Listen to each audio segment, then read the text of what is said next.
이 시간 저희들에게 주신 하나님의 말씀은 사도행전 9장 15절 16절입니다.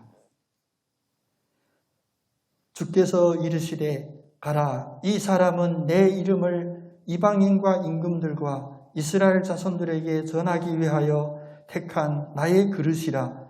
그가 내 이름을 위하여 얼마나 고난을 받아야 할 것을 내가 그에게 보이리라 하시니. 아멘.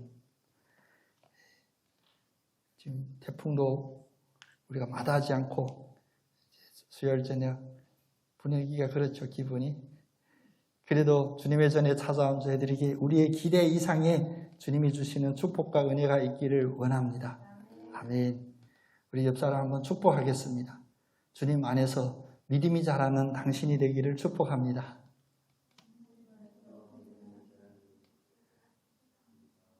이런 인사하면 기분이 별로 분들 계실 수 있어요. 난 이미 믿음이 있는데.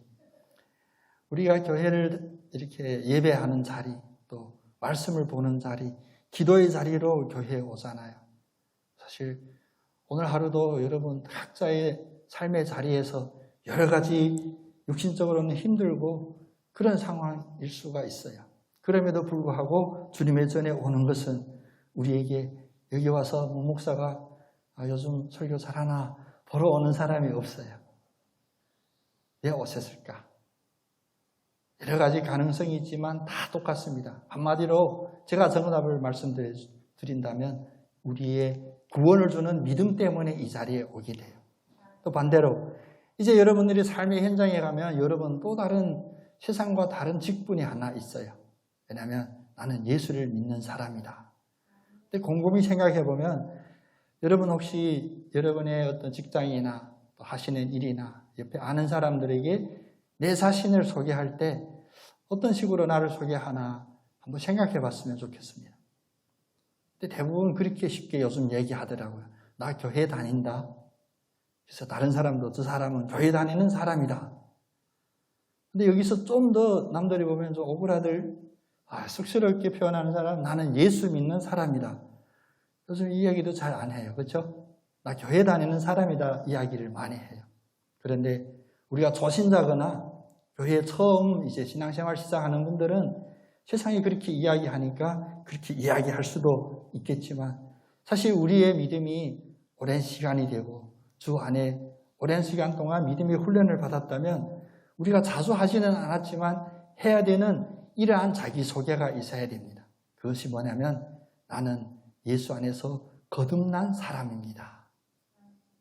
우리 한번 고백해 볼까요? 나는 예수 안에서 거듭난 사람입니다. 익숙치는 않지만 사실 이 고백이 있어야 돼요. 예수 안에서 거듭난 사람이다. 왜 나는 교회 다닌다, 예수를 믿는다, 이것보다 예수 안에서 거듭난 사람, 나는 거듭난 사람이라고 하는 이 믿음의 고백이 더 차원이 깊고 우리의 신앙의 경륜이 더 깊은 고백이네 하면 사실 우리가 사는 세상을 보면 우리가 그 해답을 알 수 있어요. 사실 우리 사는 세상은 다 자기중심적으로 살아요. 우리가 공부 열심히 하고 열심히 노력하고 심지어 뭐 돈을 벌든지 어떤 높은 직위에 오르든지 뭐 선거에 나가든지 결국은 자기를 위함이 제일 큽니다. 그걸 좀 더 뭐 과장해서 이야기한다면 나뿐만 아니라 우리 가족을 위하여 또 나와 생각이 같은 사람들을 위하여. 근데 그 안에 있는 핵심은 사람이거든요. 그래서 이러한 마음이 소위 말하면 내가 중심이고 인간이 중심인 이 생각이 깨어지지 않으면 우리가 교회를 10년 다니고 20년 다니고 30년을 다닐지라도 내 자신을 소개할 때 나는 교회 다니는 사람입니다. 나는 예수 믿는 사람입니다. 까지 이룰 수밖에 없어요.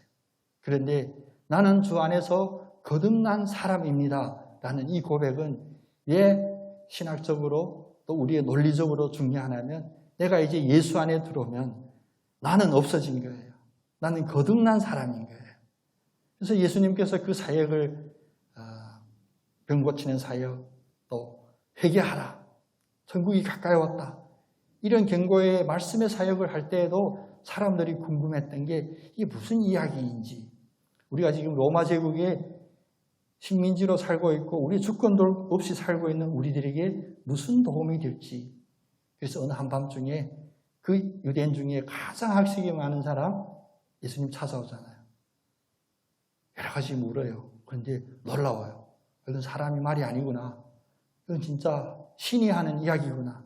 그래서 묻습니다. 저는 어떻게 해야 됩니까? 니고데모에게 다시 태어나래요. 거듭나라고 해요. 그래서 방금 여러분 고백했던 나는 거듭난 사람입니다. 이 믿음의 고백은 우리가 논리적으로 정리해낸 그런 신앙의 정답이 아니라 예수님께서 우리들에게 가장 원하시는 정답이기도 하고 또 우리가 주님 앞에 나가서 가장 정확하게 드리는 우리의 신앙 고백이기도 합니다. 우리가 예수님의 행적을 본받자 이렇게 해요. 그래서 우리가 복음서에서 예수님은 어떻게 사셨는지, 예수님은 이 땅에서 어떤 일을 하셨는지 그런 것들을 다시고 또 살펴보고 요즘 여러분 성경도 필사 다 하고 있잖아요. 다 하고 있잖아요.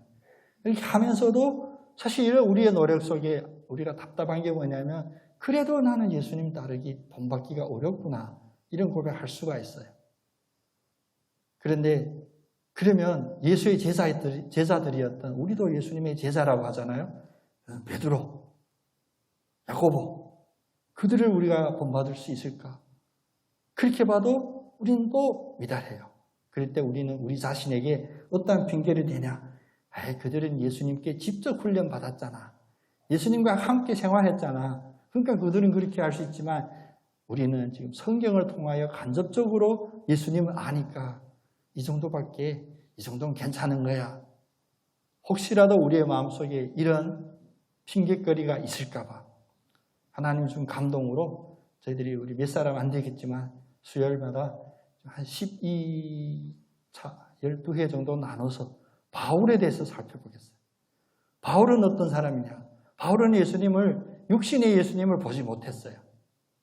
그리고 예수님과 함께 생활한 적도 없고 예수님과 함께 먹고 자고 움직이면서 직접 배운 바도 아니에요. 그런데 바울은 사도로 부르심을 받았다. 또 우리는 바울을 사도라고 부릅니다. 다시 말하면 물론 바울과 우리는 그 2000년 가까이의 시간적인 공간이 있지만 우리도 바울처럼 예수님을 직접 손으로 만지지 못했고 눈으로 육신의 예수님을 보지 못했지만 우리도 믿음 안에 설 수 있다라는 그 고백을 드릴 수 있는 우리의 본보기예요. 그래서 우리가 집중적으로 바울을 살펴보면서 우리 먼저 주님을 닮아가는 나를 훈련시키기 그 첫 단추로 먼저 바울을 본받자. 그런 마음으로 임하시는 여러분 다 됐으면 좋겠습니다. 그러면 사도 바울은 우리가 사도 바울이라 습관적으로 부르죠. 이 바울의 일생을 보면 그의 삶은 어떤 삶이었나. 사실 오늘 사도행전 9장에 보면 바울에 대한 이야기가 나오는데 사실 그 앞절에 스데반이 돌에 맞아 죽을 때 바울이 처음 등장해요. 근데 그때 이름이 사울이었죠. 청년이었는데 그 현장에서 그는 무슨 일을 했냐. 스데반에게 돌을 던지는 그 사람이 악에 바치면 악으로 가득하면 얼마나 무서운지 모릅니다. 돌 던지는데 돌 더 잘 던지고 스데반을 명중하려고 옷을 벗고 던져요. 그런데 그들이 벗어놓은 그 옷을 보고 있던 그 청년 사울이 바로 우리가 지금 말하는 이 바울이에요. 그러면 이 청년 사울은 왜 그 현장에 있었는가? 왜 그 현장에 있었는가? 바울은 나름대로 그 유대교에서 믿는 그들의 종교에 열심히 있는 자였습니다. 자기의 종교에 충성한 자였습니다.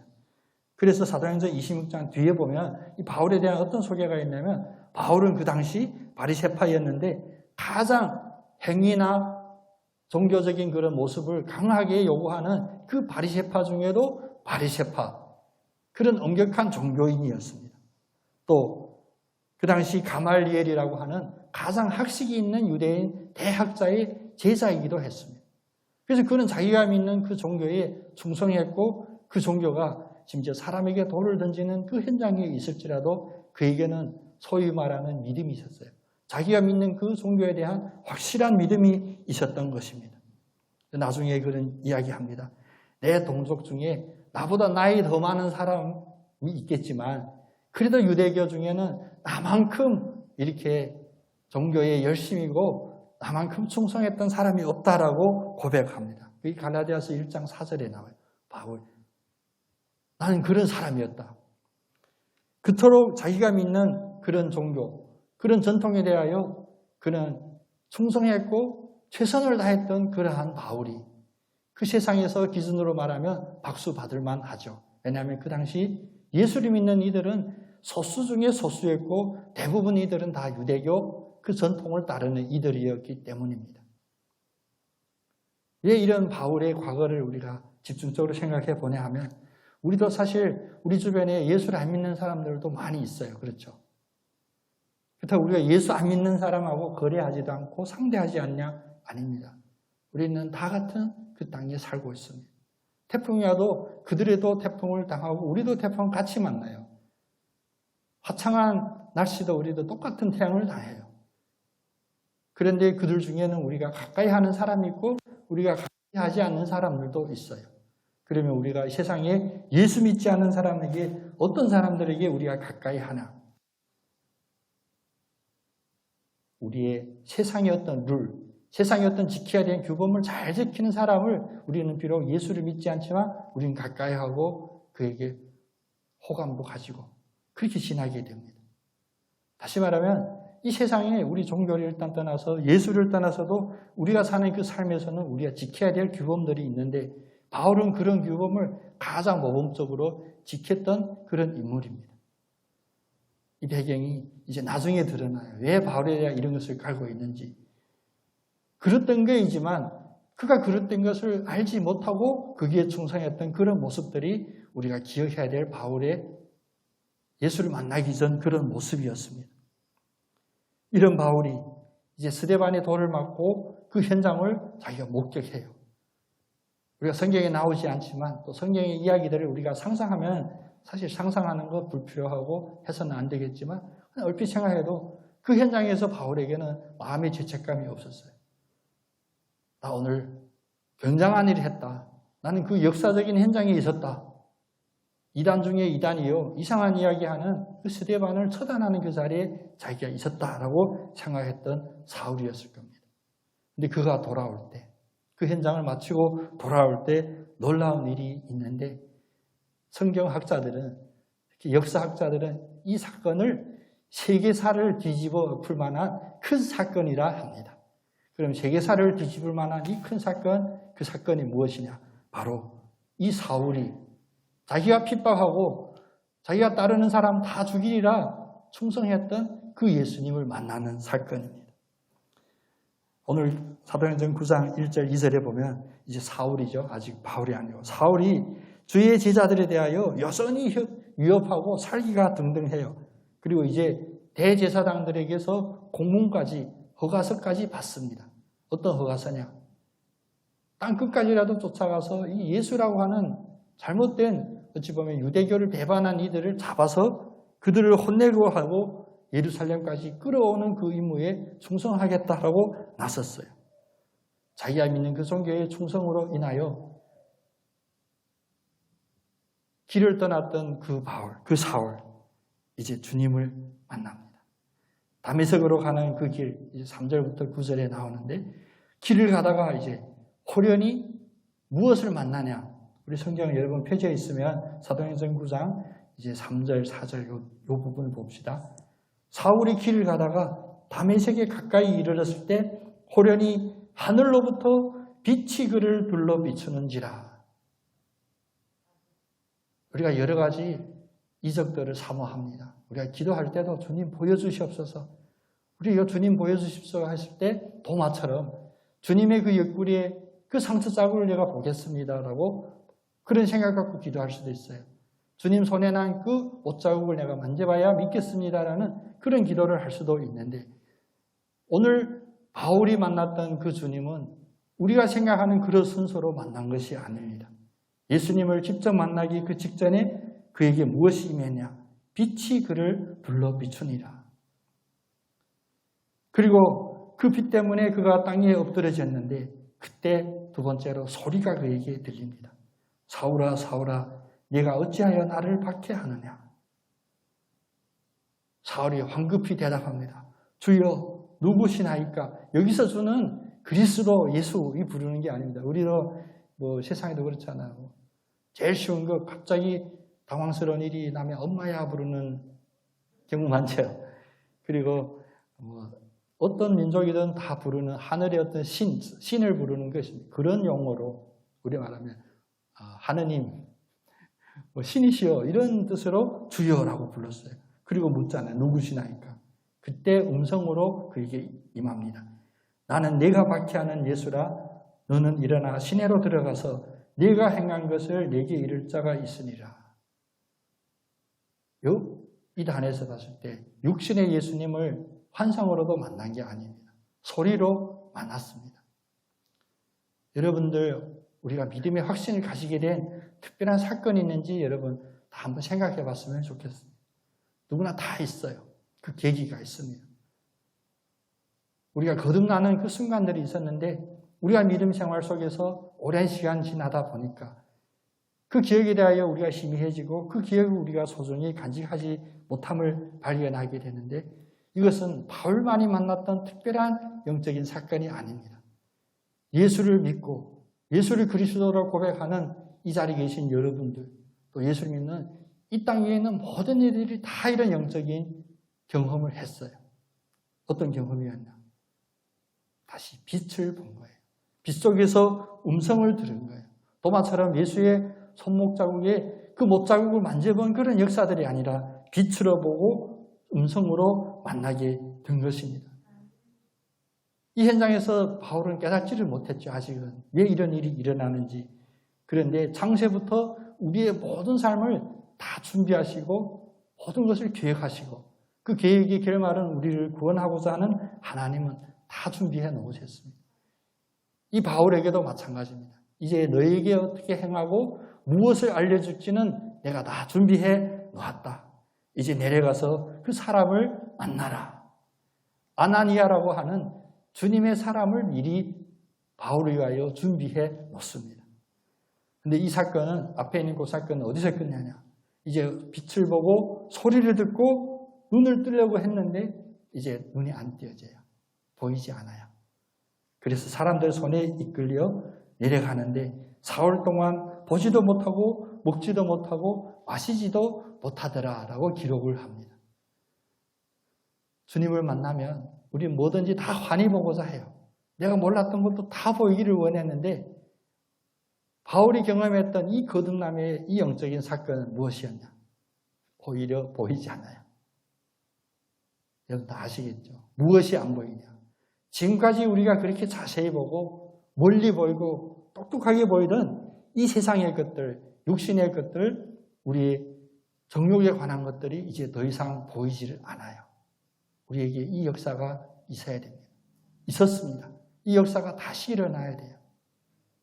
오늘 극동방송에 5분 설교가 이제 히브리서 쭉 읽다 보면 저도 준비하면서 이게 제가 준비하는 게 아닌데 방송 들으면 늘 걸리는 게 하나 있어요. 어느 교회 어느 목사님 말씀 듣겠습니다 이랬는데 제 속으로 어느 목사의 얘기겠어요. 목사를 빌려서 하나님의 말씀하는 거잖아요. 제가 어떤 사건에 따라 준비한 게 아니라 베드로후서 쭉 읽는 중에 오늘은 그 발람의 이야기가 나왔었어요. 여러분 발람 이야기하면 이건 아동부 아이들에게 이야기해줘도 잘 기억해요. 왜냐하면 신기한 경험이었거든요. 이 바울이 주님을 만났던 이 경험보다 아이들이 이해하기에 논리적으로도 기억하기 쉬운 논리였어요. 발람은 사실 이방인이었습니다. 그런데 예언자예요. 그 동네에 그 지방에서 유명한 예언자예요. 하나님이 쓰시는 사람이면 출신이 어떻든 간에 그는 하나님 안에서 큰 종으로 쓰임받을 수가 있습니다. 우리 모두도 마찬가지입니다. 그런데 그가 예언자까지 되려면 어떤 조건을 갖춰야겠어요? 물론 우리 인간적인 조건을 따지는 게 좀 이상하긴 한데 적어도 하나님의 사람임을 분명히 알 수 있는 그런 사람이었으니 하나님이 그를 예언자로 들어 사용하는 거예요. 그런데 그가 예언자의 이 사명을 감당하다가 무엇에 빠졌냐? 지금 바울하고는 거꾸로입니다. 바울은 이 세상에 대하여 이제 눈이 감겨져 보이지 않았는데 그는 세상의 것이 보이기 시작해요. 그래서 발락 왕, 이름이 비슷한데 발락 왕을 만나서 그에게 해야 될 하나님의 사명을 감당하러 출발한 그가 오히려 그가 준다고 하는 돈이나 사려나 이런 물질에 눈이 띄었어요. 하나님의 예언자로서 살던 이가, 또 살아야 되는 이가. 결국 우리가 예상하는 그런 결과입니다. 하나님은 그를 버립니다. 그래서 천사를 보내셔서 칼을 든 천사, 혼내려고, 죽이려고. 칼을 든 천사가 나타나서도 하나님의 예언자로 쓰임받던 이 발람이 알아보지를 못해요. 우리가 세상에 눈이 띄면 영적인 눈이 감기는 줄 여러분 기억하셔야 됩니다. 세상에 눈이 감겨지면 영적인 눈이 띄어지게 됩니다. 우리가 거듭남이라고 하는 신학적인 용어를 이렇게 무겁게 사용하고 있지만 쉽게 표현하면 이런 겁니다. 제가 반석교회 처음 오셔서 제가 좀 썰렁한 티를 많이 냈어요. 그 개그맨 수준으로도 했는데 여러분 지금 기억해 주시는 분 계시면 참 감사하겠는데 제가 앞으로도 계속 할 거예요. 이 개그는 뭐냐? 무엇이 믿음 생활 잘하는 거냐? 눈에 뵈는 게 없어야 된다. 우린 너무 잘 보여요. 발람이 이제 세상 것이 보이니까 하나님의 천사를 알아보지 못해요. 그때 그래도 그 발람을 용서하고 그에게 기회를 주시고자 하는 하나님은 은혜를 베푸셔서 그가 타고 있는 나귀가 말을 합니다. 나귀를 통하여 하나님의 음성을 들려줘요. 얼마나 놀랐겠어요. 성경에 보면 그 놀란 장면 그대로 표현해요. 깜짝 놀라가지고 나귀에게 너 나귀잖아. 그것도 내가 맨날 타고 다니던 그 나귀가 왜 갑자기 말하냐. 우리가 날마다 익숙하고 날마다 똑같은 길을 오고 가고 날마다 똑같은 차 운전하고 똑같은 사람 만날지라도 하나님은 그 속에마다 하나님이 다 계십니다. 하나님은 늘 우리에게 말씀하십니다. 큰 소리로도 말씀하시고 미세한 소리로도 말씀하십니다. 근데 우리가 늘 타고 다니는 나귀였으니까 거기에 집중하지를 않아요. 심지어 나귀가 이야기했을 때 오히려 너 나귀잖아. 어떻게 사람 말을 하고 있냐. 부인하려고 하고 인정하지 않으려 하고 받아들이지 않으려 하는. 그래서 코로나 때문에 우리가 계속 기도하고 있고 또 여러 가지 불편한 상황들이 참 많이 있습니다. 근데 요즘 이제 견디다 못해 힘든 이들이 이제 화로 표현해요. 분노, 화나다, 짜증나다. 근데 이 기간이 우리가 이 발람이 나귀의 소리를 들을 수 있도록 하는 그런 기간으로 또 오늘 사울이 자기가 거짓된 길에 잘못된 믿음에 충성하던 바울을 올바른 길로 하나님의 길로 인도하는 이런 눈이 감기고 눈이 띄어지는 귀가 감기고 귀가 띄어지는 이런 사건들을 우리에게 준비시키지 않았나 이렇게 생각하면 우리가 이 순간 어둠 속에 있을지라도 우리의 영혼에 우리의 마음에 하늘에서부터 내려오는 빛이 가득할 줄로 믿습니다. 그래서 우리의 얼굴에 비록 다 마스크로 가리고 다니지만 우리가 받았던 이 영광의 빛이 우리에게서 드러나야 합니다.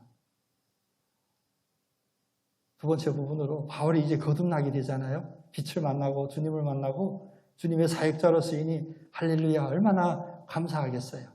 근데 이 바울의 입장이 나의 입장이라면 여러분이 지금 이 바울의 입장이라면 여러분 할렐루야 할 만한 그런 일인지 먼저 살펴보겠습니다. 오늘 같이 읽었던 우리 15절 16절 말씀이에요. 아나니아도 뜬금없죠. 알지도 못하고 또 소문 들어보니 예수 믿는 이들을 그렇게 핍박한다고 하는 우리가 뒷골목에서 사람들 안 볼 때 혼내줄 만한 그런 인간을 왜 나에게 인도하고 그를 구하려고 하냐.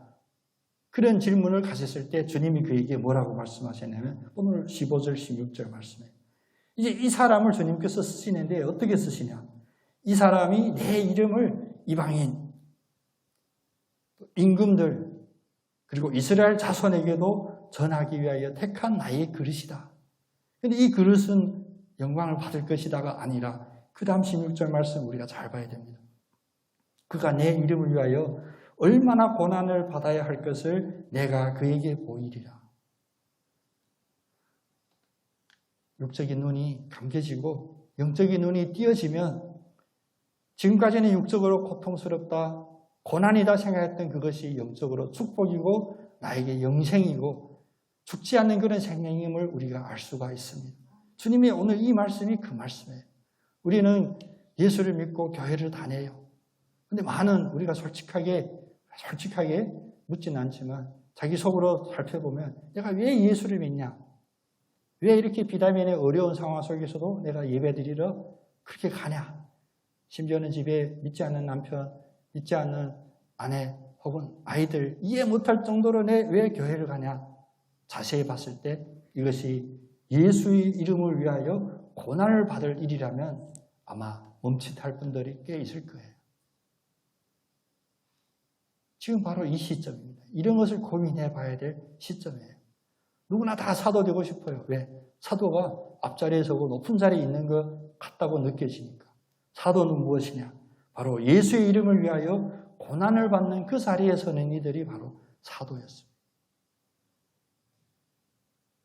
오늘의 바울의 거듭남은 우리가 생각하는 그런 거듭남이 아닙니다. 때문에 이렇게 거듭나는 일은 인간의 공로가 아니라 하나님의 선물이라고 이야기합니다. 왜 인간의 공로라고 안 하냐면 인간의 논리에 따라 인간의 유불리를 따져서 나에게 득이 될 만해서 선택한 그런 일이 아니라 거듭남은 하나님의 일방적인 선물이에요. 그가 준비시킨 하나님의 그릇은 그가 깨우쳐 주시고 그가 청소해 놓고 깨끗하게 하여서 거기에 하나님 기뻐하실 만한 예수 그리스도의 이름을 담게 하는데 인간이 봤을 때는 고난의 길일 수도 있고 좁은 길일 수도 있고 어찌 보면 사람에게 조롱받고 십자가에 달리는 길일 수도 있습니다. 사실 우리가 뒤에 보면 바울은 이 사실을 알고 있었어요. 그래서 저는 바울을 사랑합니다. 우리 선교지 가면 선교사님들이 이렇게 다른 가명을 쓰거든요. 여러 가지 다양한 가명들이 있어요. 엄청난 제가 가명 쓰는 제가 아는 선교사님도 있는데 모세, 아브라함 이런 용어도 있어요. 그런데 대부분 다 이 요한이라든지 신약에 와서 쓰는데 바울이라는 사실 이 이름을 쓰는 선교사가 가장 많아요. 근데 왜 그랬을까? 선교사니까. 바울은 이방인에게 예수님의 이름을 전했던 그 선교사였으니까 바울 그것보다 사실 더 깊은 의미가 있습니다. 바울은 영광 받으려고 변화된 것이 아니라 하나님께서 일방적으로 세워주셨는데 무엇을 위하여? 예수 그리스도의 이름을 위하여 고난을 받기 위하여 택하신 그릇이었다. 이 사건을 우리가 기억해야 됩니다. 혹시 이것을 기억하고 이것을 깨닫고 바울이라는 이름을 바꾸는 일이 있을까 심히 염려가 되는데 하나님 그렇게 안 했을 줄도 믿습니다. 바울은 나중에 자기가 은혜 받았던 이 은혜를 매우 정확하게 고백합니다. 그 어디서 나오냐면 갈라디아서 1장 15절 16절에 나와요. 바울 자신이 자기의 이 거듭남에 대하여 다음과 같이 이야기합니다. 갈라디아서 1장 15절 16절 그러나 내 어머니의 태로부터 나를 택정하시고 하나님이 하신 일이죠. 그의 은혜로 나를 부르신 이가 여기서 말하는 그는 하나님입니다. 다시 말하면 하나님의 은혜로 나를 부르신 하나님이 그의 아들을 이방에 전하기 위하여 그를 이 두 번째 그는 그리스도 예수를 이야기하죠. 예수 그리스도를 내 속에 나타내시기를 기뻐하셨을 때에 이때에 무엇을 했냐? 내가 곧 혈육과 의논하지 아니하고 우리가 사도가 되고 우리가 예수를 믿고 거듭난 사람으로 된 것은 내가 계획하고 내가 준비하고 내가 혈육과 의논하다. 여기서 혈육은 가족이나 부모나 그런 혈육도 포함되지만 나 자신에게 나의 유익에 의논한 것이 아니라 하나님의 전적인 일방적인 창조 섭리라는 것입니다. 바울의 이 거듭남이 우리의 사모하는 거듭남이 되기를 원합니다. 우리의 육신의 편안함 때문에 우리가 서 있는 자리가 아니라 하나님이 쓰시기 위하여 준비한 그 그릇으로 드러나는 우리가 고난이라고 하는 그것을 우리 그릇에 담을지라도 하나님이 담게 해주시는 그 은혜 가운데 바울처럼 혈육과 의논하지 않고 서 있는 우리가 되어야 됩니다. 바울의 거듭남, 바울의 이 사건은 아까 앞에서 말씀드렸지만 세계사를 뒤집을 만한 그런 역사다라고 했죠. 왜 그러냐? 이 바울 때문에 이제 이방인들이 예수를 알지 못하는 다른 민족들이 이스라엘 민족이 아닌 다른 민족들이 예수를 믿게 되고 오늘날 우리도 이 자리에서 그 바울을 생각하고 바울을 본받자고 하는 이런 구원의 그 과정 속에 있게 된 역사이기 때문입니다. 그 당시에도 바울이 받겠다 하니까 난리 납니다. 이제 사도행전 9장 그 뒤를 보면 원래 유대교인들도 놀래고 예수 믿던 이들도 더 놀래요. 심지어는 의심합니다. 내가 이제 예수를 만나고 거듭나서 예수의 이름을 위하여 고난받는 사도가 되겠습니다 해도 인정하지 않으려고 그래요. 믿을 수 없어. 왜냐하면 얼마 전만 해도 우리를 죽이려고 했던 그 바울이 아니었냐. 그래서 바울도 그때 그 자기의 과거에 대해서 고백하죠. 충격적인 자기의 이 과거가 거듭남으로 인하여 어떻게 바뀌었는지를 갈라디아서 1장 13절 그 뒤에 23절, 24절에 이야기를 합니다.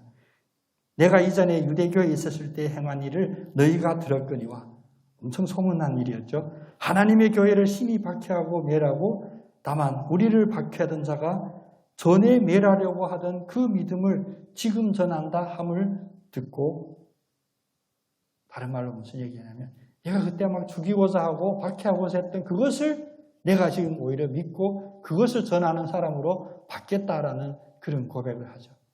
그런데 이 일을 왜 하느냐? 이제는 바울의 고백입니다. 갈라디아서 1장 24절에 나로 말미암아 하나님께 영광을 돌리니라. 하나님은 바울을 왜 택하셨습니까? 내 이름을 전하는 복음을 전하는 이 일에 고난받는 일을 맡기리라. 하나님의 입장에서는. 근데 이것을 바울은 어떻게 받아들였냐? 거듭난 바울은 그로 말미암아 내가 하나님께 영광을 돌리리라. 그래서 바울이 사도가 된 거예요. 하나님의 이 뜻을 그대로 받아 그대로 순종하고 그대로 이루시기 위하여 노력하는 사도였기 때문에 사도가 된 것입니다. 우리가 가끔은 그런 경우들이 많이 있죠. 내가 예수를 믿고 또 예수를 믿게 된 계기라든지 예수 믿고 난 이후에 내 몸에서 또 나의 어떤 삶 속에서 일어났던 하나님의 은혜에 대하여 간증들을 많이 합니다. 또 우리가 유튜브나 또 이런 집회나 간증 집회도 우리가 참석도 하죠. 그런데 이 모든 간증이 내가 예를 들면 극단적인 예에서 불편할 수도 있지만 하나님의 음성이니까 하나님의 말씀이니까 저도 담대히 얘기해야 돼요. 내가 예를 들면 병원에서 치료하기 어려운 그런 질병이다 했는데 예수 믿고 나서 그 질병이 고침을 받았다. 얼마나 놀라운 간증입니까? 그런데 이 간증으로 끝나서는 안 되는 거예요. 바울의 이 간증처럼 모든 그 간증의 끝에는 내가 그때 예수님 만났을 때 얼마나 엄청났는지 알아? 그 얘기를 하는 게 아닙니다. 바울의 거듭남의 그 간증은 무엇이냐? 내가 이제 하나님께 영광을 돌리고 있다. 이것이 간증이에요. 우리의 모든 간증 앞에 서는 이나 간증을 듣는 이나 바로 이 요점을 정확히 잡고 있어야 됩니다. 우리도 그런 느낌도 있잖아요. 어떤 은혜롭지 못한 경우에는 뭐 잘난 척 하네 할 수 있는 그 느낌, 그 절대 엉뚱한 어긋난 느낌이 아닙니다. 왜? 우리의 양심이 하나님이 우리에게 주신 비록 우리의 믿음이 작을지라도 그 양심이 느끼는 거예요. 이 이야기를 내가 1시간, 2시간, 3시간 들었는데 하나님께 영광을 돌리는 일이 아니구나라고 느낄 때 우리가 그런 반응을 하는 거예요.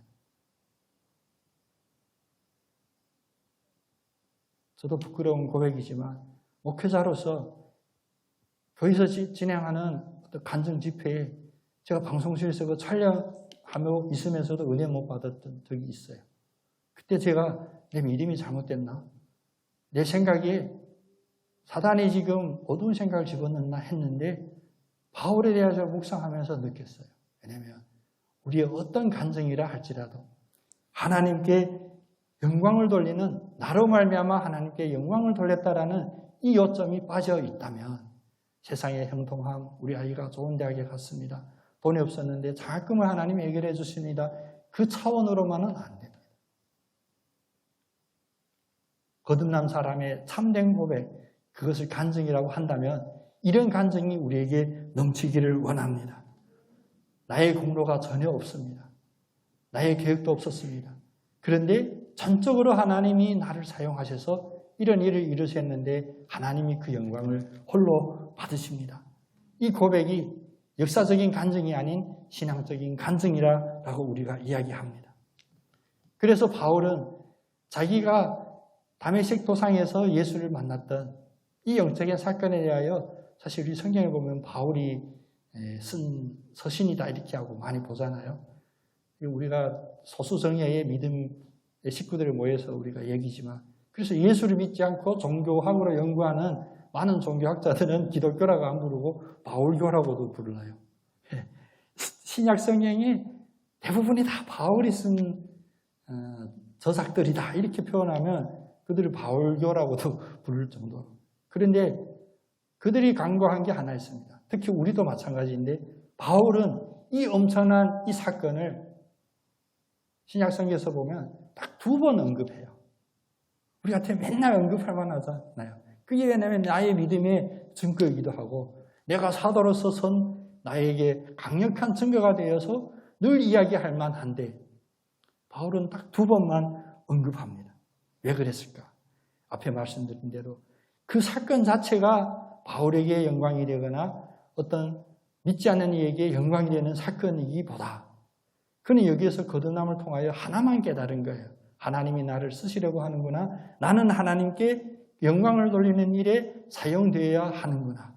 이것을 깨달았기 때문에 바울은 그 후에 이 일 자체를 많이 언급하지를 않습니다. 우리가 주님을 만나기를 원한다면 그 주님과의 만남에서 우리가 기대하는 바가 뭔지를 한번 잠잠히 다시 한번 확인하고 생각해 봤으면 좋겠습니다. 우리가 주님과의 만남이 우리가 지금 당장 겪은 우리의 어떤 어려움이나 우리의 힘듦의 해결을 위하여 만나는 주님이 아닌지 혹시 그런 차원의 낮은 차원의 주님을 만나려고 한다면 우리는 하루 24시간 주님을 만나야 돼요. 오히려 그렇게 됐으면 좋겠다. 24시간 순간순간마다 주님을 만나야 돼요. 예수님 얼마나 바쁘실까?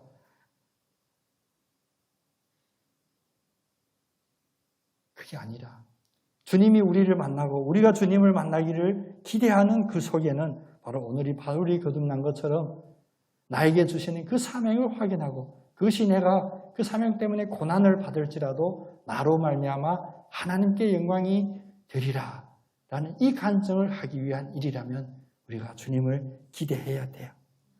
여기까지 하고 설교 마치면 아마 서운할 겁니다. 난 싫은데 나도 좀 유익을 받았으면 좋겠는데 맞습니다. 하나님은 우리를 사랑하시고 하나님 그 영적인 사건에서 바울을 고난의 그릇으로 사용한다고 하였지만 사실 우리가 늘 고백하듯이 하나님은 사실 사랑의 하나님, 축복의 하나님입니다. 하나님은 바울에게 축복을 주세요. 근데 이것이 왜 앞에 이야기 안 하냐? 바로 순서 문제이거든요. 우리가 주님을 만나기 위한 그 목적, 우리가 주님을 만나기 위하여 하는 그 기대가 순서에 따라서 결과가 달라지는 게 아니라 성질이 달라지는 거예요. 하나님은 우리를 사랑하시고 축복하십니다. 근데 그 순서가 나의 어떤 작은 유익을 위하여, 나의 육신의 정욕을 위하여, 또 이생의 자랑을 위하여 주님을 만나고자 한다면 그것이 우리에게 축복이 되는 것이 아니라 육신 그대로 느끼는 그런 고통이 될 수도 있고요. 그런데 우리의 차원이 하나님께 영광을 돌리는 그릇으로 사용되겠습니다라고 하면 하나님은 사용하시되 그 그릇에도 축복을 주고 영광을 주시고 성경이 빛으로 비춰주신다라고 표현을 하죠. 바울은 자기를 눈을 멀게 했던 그 예수님을 만나 영적인 눈, 축복을 바라보는 눈, 사명의 눈이 이제 띄어졌습니다. 그래서 이제 그가 하는 일은 무엇이냐? 사명 그대로예요. 예수 그리스도의 복음을 전하기 위하여 이방인에게, 임금들에게, 권세자들에게, 심지어는 자기가 예수의 친척이다, 예수의 제자라고 하는 그 유대인 이스라엘에게도 이 복음을 전하는 가장 큰 사도로 쓰임을 받게 돼요. 우리 바울이 이 거듭남을 우리 서론으로 오늘 이렇게 열었는데 이제 그 다음 계속 묵상하면서 바울이 이 사명을 감당하는데 어떤 일들을 감당했는지, 사실 바울은 뜬구름 위에 있는 신화적인 그런 존재가 아니에요. 우리가 똑같은 육신을 입었고 사실 우리가 주님을 만난 그 역사도 바울과 똑같이 우리가 지금까지 보던 것을 보지 않게 하고 지금까지 보지 못했던 것을 보게 하는 그러한 역사로 알게 된 우리이기 때문에 우리에게 본이 될 거예요. 그럼 여기서 오늘 마지막으로는 그럼 바울이 이제 예수님을 만나고 거듭나고 그가 전하는 것이 무엇이었냐? 바울이 전하는 것이 무엇이었나? 다시 말하면 예수 믿지 않는 이들이 바울 종교라고 하는 그 바울 종교의 핵심이 무엇이었냐? 우리 앞에서 이야기했지만 의심할 여지가 없이 바울은 다메섹에서 누구를 만났냐면 주님을 만났다는 표현보다 더 정확하게 표현한다면 부활하신 주님을 만난 거예요. 왜냐하면 역사적인 사건으로 예수님은 그 직전에 이미 십자가에 돌아가셨어요. 그러니까 바울이 그 시점에서 만난 주님은 그냥 주님이 아니라 부활하신 예수를 만났다라고 우리가 표현해야 돼요. 그래서 바울이 이제 그 다음부터 변화된 거듭난 사람의 그 삶은 이제 무엇에 있냐? 예수 그리스도의 그 이름을 전하는 사명이라고 하는데 더 구체적으로는 부활하신 예수님을 전하는 일이었습니다. 그래서 갈라디아서 1장 11절 12절에 보면 바울이 고백하기를 형제들아 내가 너희에게 알게 하노니 내가 전한 복음은 사람의 뜻을 따라 된 것이 아니라 이는 내가 사람에게서 받은 것도 아니요 배운 것도 아니니 오직 예수 그리스도의 계시로 말미암은 것이다 라고 해요. 주님이 알게 해주셔서 그래서 세상에서 배운 게 아니고 내가 유대교에 충성할 때 그 엄청난 학자에게 배운 그런 이야기가 아니라 예수께서 우리에게 직접 전해주고 계시해 주신 그 복음을 전한다라고 이야기하는 거예요. 그 복음이 바로 예수의 부활입니다. 코로나 때문에 지금 백신, 저도 이제 좀 있으면 2차를 맞아요. 2차 맞으면 이제 그 2차 맞았다는 확인서를 소지하고 다녀야 될 것 같아요. 요즘 어디 특히 병원 가까이 가면 아예 출입 안 돼요. 2차 그거 있으면 또 다른 상황일 수도 있다고 하는데 저는 이제 열흘만 견디면 이제 2차 접종을 하게 됩니다. 그런데 바울이 지금 이런 코로나보다 더 심각한 상황 속에서 사람들에게 달려가며 전하는 것이 코로나 지나갈 거야. 그건 아무것도 아니야. 괜찮을 거야. 이런 위로의 말씀이 아니라 예수는 부활하신 예수님이다. 그걸 전하는 거예요. 근데 사람들이 그걸 받아들여요. 그걸 받아들이고 무엇을 이루었나? 코로나보다 더 심각한 그런 문제들을 해결하는 해결책으로 혹은 그 어려움 속에서 위로함을 얻게 됐습니다. 그래서 우리는 요즘이 과학이 발달되고 우리 인간이 지적으로 제일 발달됐다고 생각하고 있지만 거꾸로 돌아가 보면 그 바울 그 시대의 인간들보다 우리가 영적으로 얼마나 낙후하고 뒤떨어졌는지를 모릅니다. 그들은 예수님은 부활하신 예수님이다. 그 한마디에 은혜를 입고 힘을 얻고 위로를 얻는데 우리 요즘은 얼마나 우리 마음이 차가워지는지를 몰라요. 왜? 마음이 차가워진 게 머리가 차가워졌나? 우리의 논리는 발달했는데 이제 우리는 더 이상 예수는 부활하신 예수님입니다. 이 말에 은혜를 받지를 못해요. 유튜브 동영상에 이상한 동영상이 있었어요. 그 동영상 제목이 뭐냐면 지하철 민폐 할아버지. 제목이 그랬어요. 지하철 민폐 할아버지는 뭐였냐 봤더니 예수 천당 불신지옥을 그 지하철 안에서 외치는 할아버지였어요. 이 세상 사람들은 민폐라고 본대요. 코로나 여러 가지 상황 속에 눌려있고 답답하고 그러고 있으면서도 예수 천당 불신지옥을 외치는 사람을 민폐라고 생각하는 이들이. 우리가 누구나 다 잘난 척하지만 우리 인간적인 눈으로 보면 얼마나 복받기에 적당하지 못한 삶을 우리가 사는지를 몰라요. 그리고 오히려 반론을 제기해요. 예수가 부활했든지 말았든지 그게 뭐 나하고 지금 현실의 이 상황에 무슨 상관이 있느냐. 저는 그렇게 이야기하면 안 됩니다만 예수님 그렇게 이야기 안 하셨을 거예요. 바울도 그렇게 얘기 안 하는데 그러나 성질 같았으면 그래 그렇게 살다가 죽어라 할 수도 있겠죠. 너무 우리가 복 받는데 너무 타당하지 않는 논리 구조를 가지고 그 자리에 살고 있습니다. 예수는 부활하신 예수님이다. 이 말 때문에 감동할 수 있는 우리의 영적인 감각을 다 회복했으면 좋겠어요. 그게 바로 거듭난 사람의 특징이기도 하거든요. 그래서 이것을 무엇이라고 이야기하냐? 초자연적인 복음의 은혜라고 합니다. 초자연적인. 근데 우리는 너무 자연적이고 물질적인 상황에서 모든 것들을 생각하고 있죠.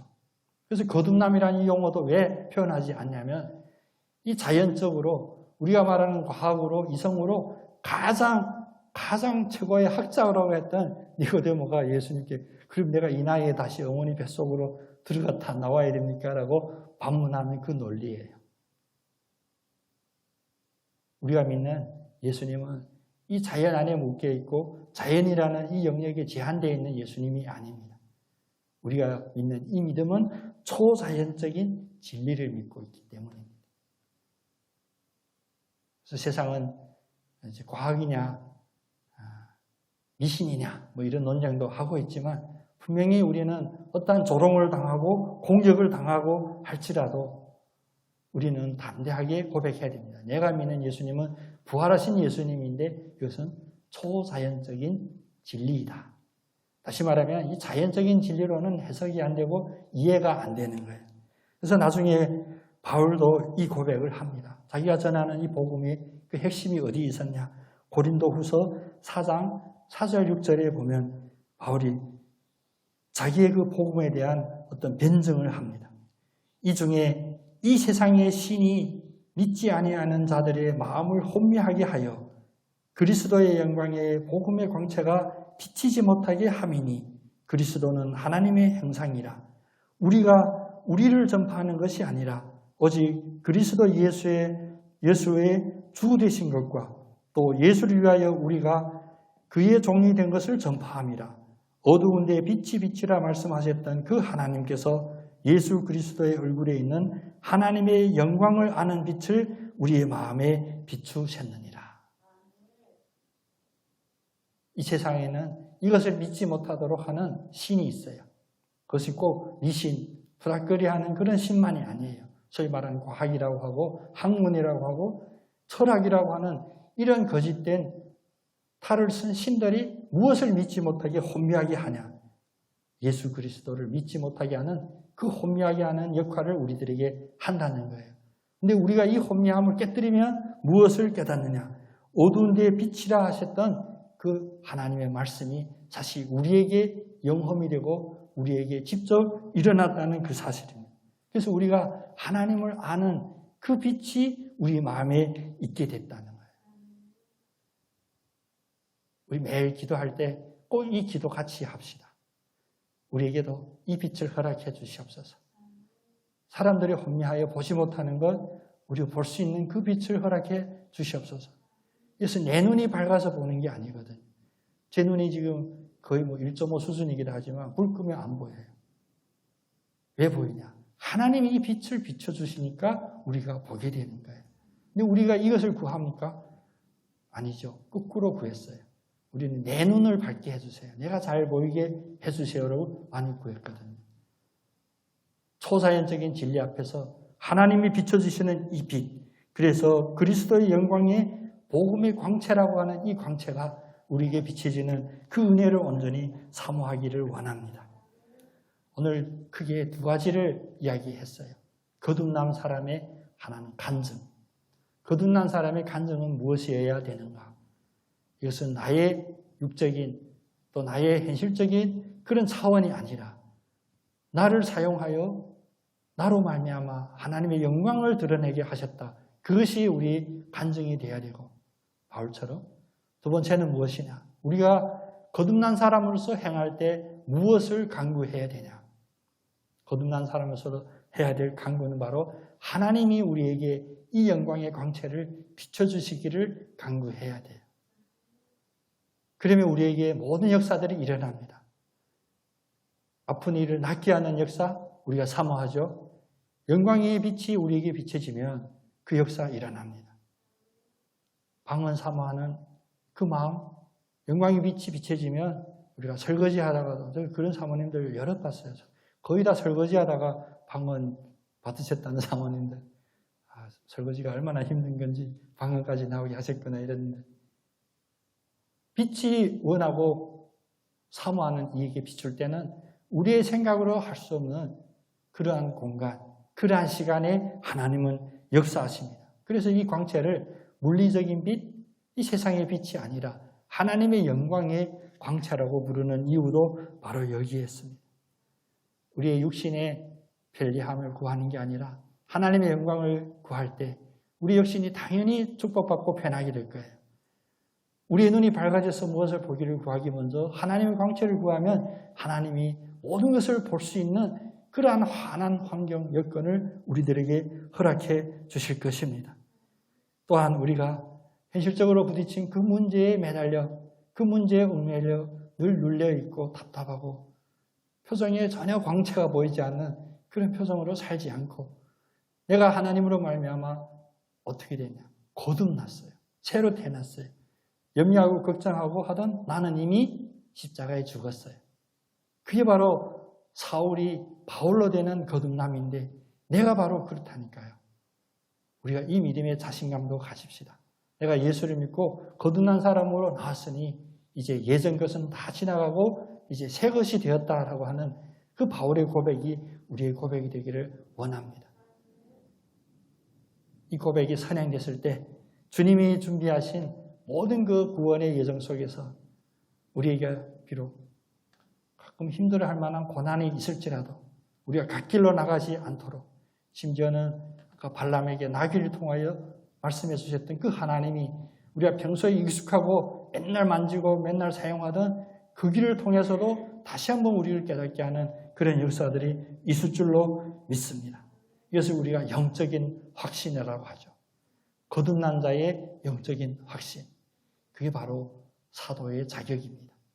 여러분 모두에게 이 자격이 있는 줄로 믿고 또 이 자격에 합당한 우리의 삶이 되기를 간절히 축원드립니다. 기도하겠습니다.